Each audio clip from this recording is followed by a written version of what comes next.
স্বাৰ্থপৰ। মোৰনো কি এই আপডেটেড পৃথিৱীখনত? তুমিয়েইতো নহয়, হাজাৰ আছে তোমাৰ দৰে। গতিকে ইমান উৎফুল্লিত হোৱাৰ কোনো দৰকাৰ নাই। তুমি হয়তো নাজানা, তুমি ক'লেই সেউজীয়া পাতখিলা সৰি নপৰে গছৰ পৰা। তুমি ক'লেই সাগৰত চুনামীৰ ঢৌ নুতুলে।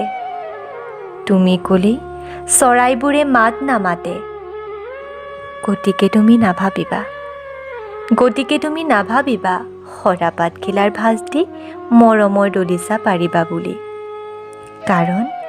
কাৰণ তোমাৰ তিলমানো নুশুনে এই পৃথিৱীয়ে। স্বাৰ্থপৰ সকলো, কিন্তু ক'বলৈ হ'লে আপডেটেড পৃথিৱী। ধন্যবাদ।